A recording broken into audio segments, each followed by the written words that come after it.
Kita masih di program Sehat Pagi, pemirsa di rumah di Jawa Post TV ya. Jadi kita hari ini ngobrol seputar vitiligo. Nah, vitiligo itu merupakan sebuah gangguan atau masalah pada kulit itu yang berhubungan sama pigmen kulit kita. Jadi itu pigmennya bermasalah atau terganggu. Pigmen itu adalah merupakan sebuah pemberi warna kulit gitu ya. Jadi kalau Anda pernah dengar kata pigmen, nah ini pigmennya nih yang terserah. Gitu ya Dokter Agatha ya? Ya, betul. Jadi yang lebih rentan kena vitiligo itu orang yang berkulit kayak kita, Dokter Agatha, atau orang yang putih gitu. Yang lebih rentan yang mana? Iya betul. Sebenarnya kalau dilihat dari kulitnya yang mana ya sama-sama rentan ya. Mungkin karena kan tadi yang berperan adalah faktor genetiknya. Jadi ada genetik yang diturunkan yang lebih rentan ya. Tapi memang kalau lebih kelihatannya tadi yang seperti Mas Rio bilang memang lebih kelihatan di kulit yang berwarna. Jadi di kulit di dunia ini ya, manusia di dunia ini dia ada 6 jenis ya. Dari yang jenis 1 itu dia yang paling putih, paling bersih. Yang 6 tuh yang paling gelap. Nah, mulai terkena rentan, kena vitiligo itu biasanya ada atau yang kelihatan tuh tipe yang 3 ke atas gitu. Jadi mulai yang dia agak terang sedikit ini ya medium ya, warnanya medium mulai sampai dia gelap gitu. Itu biasanya yang lebih kelihatan dan lebih rentan juga. Baik, ada pertanyaan yang unik nih ya pemirsa di rumah, ada yang masuk dari Kak Rika. Selamat pagi dokter. Dok, jadi vitiligo itu apakah bisa sembuh total? Dan vitiligo serta albino itu sama atau berbeda? Silahkan. Albino, mirip juga ya. Karena kan sama-sama putih ya. Iya, sama-sama putih gitu ya. Nggak ngerti nih gimana penjelasannya. Jawab pertama dulu ya, apakah bisa sembuh atau tidak ya. Ya kita pastinya terapi adalah mengusahakan pertama tujuan untuk repigmentasi atau dia untuk mengembalikan warna kulit ya, mengembalikan warna kulit, mencegah perluasan dan mencegah kekambuhan. Tentu saja kita usahakan. Dan tentu saja vitiligo ini kalau memang pertama ya, faktor keberhasilan terapi itu juga faktor bersama ya. Kalau pasiennya kooperatif, pastinya dia mungkin bisa sembuh ya. Apalagi mungkin dia yang masih nggak terlalu luas ya, itu lebih prevalensinya lebih bisa. Dan vitiligo yang dikatakan vitiligo yang stabil, artinya dalam 1 tahun itu dia tidak bertambah luas. Nah itu dikatakan prognosisnya atau keberhasilan terapinya lebih baik ya gitu. Tapi tetap namun terapi vitiligo ini bukan instan ya. Jadi menumbuhkan pigmen itu adalah suatu proses yang memang agak lama gitu. Jadi memang tadi asal pasiennya telaten, manut gitu ya, pasti dia akan mengalami perbaikan gitu. Oke, nah kalau misalkan vitiligo sama albino, tadi kan yang ditanyakan kan adalah sembuh totalnya gimana? Ya betul. Memang agak sedikit susah, juga perlu proses ya, karena membalikkan pigmen yang nggak ada gitu kan memang juga susah ya dokter Agatha ya gitu. Tapi memang intinya mungkin dikatakan bukan sembuh total tapi lebih tepatnya disamarkan gitu kali ya dokter Agatha ya. Seenggaknya nggak nambah yang baru dan tidak meluas gitu. Karena kalau pas nambah yang baru meluas tuh agak sedikit susah gitu ya.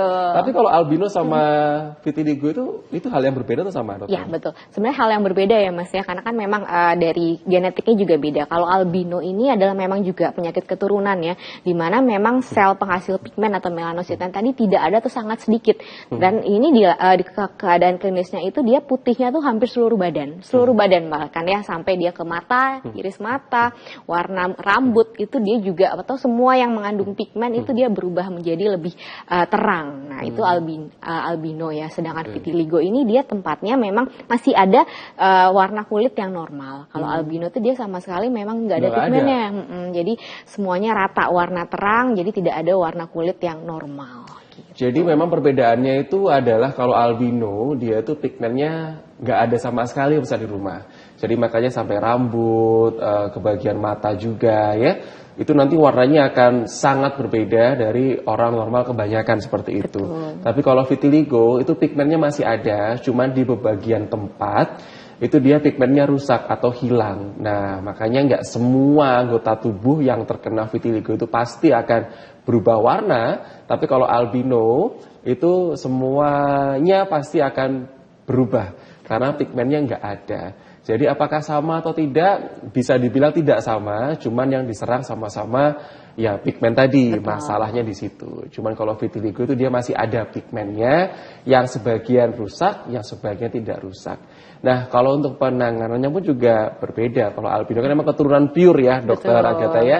Vitiligo juga ya hampir sama, cuman memang nanti akan ada beberapa penyelesaiannya juga. Dokter, kan gini, sekarang itu kan banyak beberapa kasus orang kalau kena vitiligo, itu yang sering saya dengar adalah kalau orangnya hitam atau orangnya berkulit yang gelap gitu ya. Nah, bagian yang terkena vitiligo tadi itu dihitamkan juga. Atau udah sekalian aja aku jemur di panasan biar hitam gitu ya mungkin ya. Atau pokoknya biar sama lah warnanya. Tapi untuk orang yang warna kulitnya cerah gitu, ya udah aku putihkan aja. Jadi bagian kulit yang sehat itu akan dibuat mengikuti yang vitiligo tadi. Itu tuh sebenarnya penyelesaian yang salah atau yang gimana, Dokter Agatha? Sebenarnya memang salah ya kalau kita Soalnya mau mengobati. bingung gitu kan ya. Betul, mungkin itu sebagai terapi untuk apa ya, kamuflase ya, kosmetik ya. Mungkin pada orang yang kulit ini mungkin ya, yang kulit vitiligonya dirasa lebih terang, mungkin dibantu dengan fondi yang lebih gelap misalnya ya gitu. Kalau atau yang lebih gelap ya dibantu dengan kamuflase make up. Nah, itu salah satunya. Tapi kalau untuk tujuan terapi ya, untuk misalnya nih kita kulit yang agak gelap, vitiligonya putih nih, sekalian diputihkan seluruh badan ya. Sebenarnya memang itu salah satu terapi yang kalau bisa dibilang ya agak salah langkah ya, karena kan kita harus mengembalikan pigmennya. Justru kita harus mengusahakan pigmennya yang tadi daerah vitiligo tadi muncul kembali gitu. Jadi kalau kita lihat mungkin cerita Michael Jackson ya Mas ya, kan memang awal beliau kan berkulit hitam ya, berkulit hitam mungkin, dan dia menderita vitiligo. Memang mungkin kita nggak tahu ya, karena dia udah jadi putih. Betul, gitu. Kadang tuh kita itu ya mungkin salah satu cerita di balik sebenarnya Michael Jackson tuh juga stres loh dengan kondisi vitiligo itu ya. Jadi bukan karena dia pengen aku nggak mau jadi orang berkulit hitam gitu, bukan karena dia itu, karena memang dia menderita vitiligo. Jadi memang dia mengusahakan terapi mungkin disamakan saja apa warnanya gitu ya. Mungkin salah satu mungkin kalau yang saya baca di ceritanya menggunakan ya krim pemutih ya gitu, supaya kulitnya memang benar-benar sama gitu. Padahal sebenarnya mungkin kita harus membantu, tetap berusaha ya untuk merepigmentasi ulang tadi dengan beberapa langkah terapi gitu. Karena kadang-kadang tuh memang orang yang terkena vitiligo pasti stres ya. Betul, bukan kadang-kadang stres, tapi pasti stres gitu ya.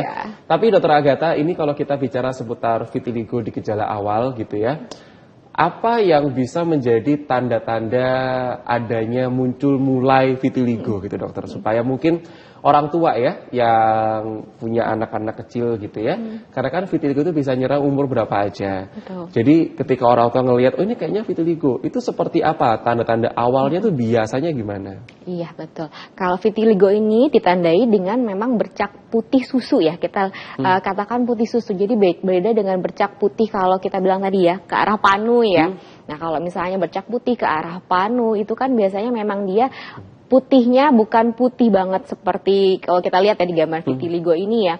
Jadi dia kayak ada sisik gitu, masih ada dasarnya tuh masih ada kulit, dasar warna kulit kita. Tapi kalau vitiligo ini benar-benar warnanya tuh berbeda dengan warna kulit kita awal gitu. Jadi memang dia bercaknya warna putih susu gitu, langsung terlihat ya bedanya ya. Apalagi memang kalau misalnya di kulit yang memang terang dia agak sulit memang, tapi yang gelap memang nggak langsung terlihat.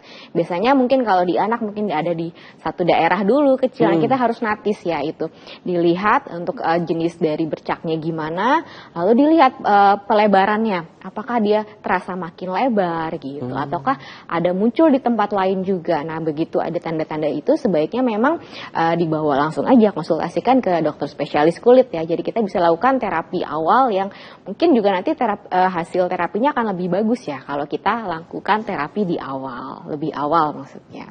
Jadi kalau pas sudah ada tanda vitiligo ya segera untuk diperiksakan dulu biar nanti nggak makin menjalar ya. Betul. Kita akan break sebentar, jangan kemana-mana, kami akan kembali untuk menyapa Anda di program Sehat Pagi hanya di Jawa Post TV.